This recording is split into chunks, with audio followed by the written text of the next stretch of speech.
What is a consent judgment and what does Rule 369 of the Federal Court Rules mean? Sat Shri Akal ji. My name is Navratan Singh Fateh and I'm a Canadian immigration lawyer. My law firm, Fateh Law Corporation, specializes in challenging Canadian immigration refusals in the Federal Court of Canada. My office is located permanently in Chandigarh, India, and we challenge Canadian immigration refusals in the Federal Court of Canada. I've recently made a Punjabi video of the same topic, which is available on my Instagram channel and on YouTube. This is the English version of the exact same video. This video is going to be divided into 3 parts. The first part will discuss what a consent judgment is in the Federal Court of Canada in the immigration context and the benefits of a consent judgment. 2, I'm going to go over the facts of this case and why it was crucial to get a consent judgment. 3, we are going to go over the judgment para to paragraph wise so that you can understand the importance of a consent judgment and what the judge ordered. You can see in this judgment that this Federal Court of Canada judgment is dated March 20th, 2025 from Vancouver, British Columbia. The case docket number is IMM 18203-24 and the date is March 20th, 2025. The judge is the Honorable Madam Justice McWay. In this case, you can see that upon a motion in writing on February 19th, 2025, on behalf of the respondent pursuant to Rule 369 of the Federal Court Rules, this judgment has been given. And they ordered 1, that the application for judicial review is allowed, which would have been the exact same result if we would have fought the case in an oral hearing. And 2B, the decision of the CBSA dated September 9th, 2024 is set aside. And most importantly, C, that the decision will not be redetermined. That means it will not be reopened and redetermined by a different officer. It has been set aside and no redetermination will take place. And D, there will be no cost to the party. Therefore, we gave up our right to costs against the minister. But the decision is favorable. It saved time and costs on all parties. At page 2, you can see that the judge has written that upon reading the motion record and noting the consent of the parties by their respective solicitors and the agreement between the parties as to the disposition of this proceeding by the way of a consent judgment.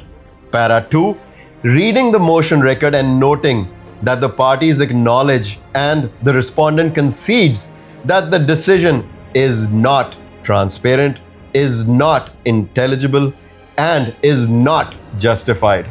Therefore, more specifically, that it is not clear why the decision maker believed that the applicant made a misrepresentation when he in this case, she made a refugee application but withdrew it shortly that same day and never claimed that they were in danger in India. Why then in this case was a misrepresentation ban imposed? Clearly, it was unreasonable, against all principles of law, what happened to my client. But as per this decision, the decision was set aside. And paragraph 3 says that the parties agree that remaking the decision would be fruitless, meaningless, because the specific facts of this case do not support a misrepresentation finding and that, as such, the decision should be quashed without redetermination. This is the best result we could have got our client.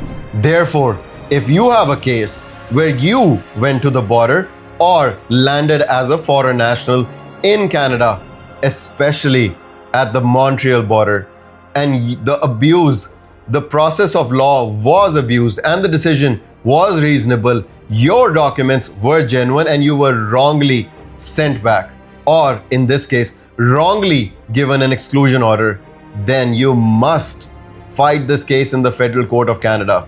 The rule of law remains the same for everybody, regardless of what post they hold, regardless of what airport they're sitting at, regardless of whether they are an immigration officer or a CBSA officer.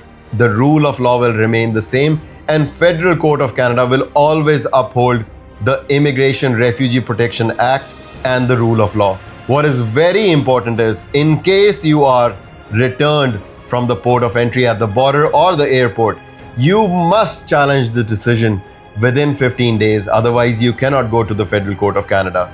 And secondly, hire a lawyer that can actually go fight the case.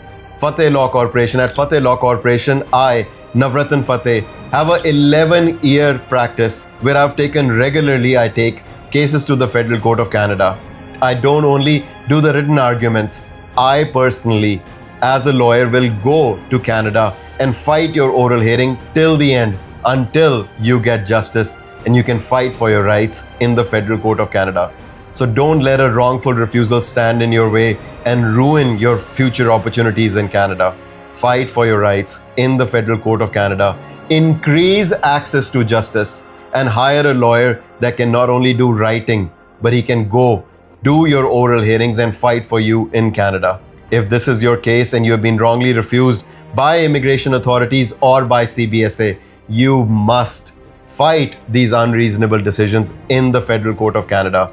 Please contact Fateh Law Corporation and book a paid consultation if you or anybody that you know is in a similar situation.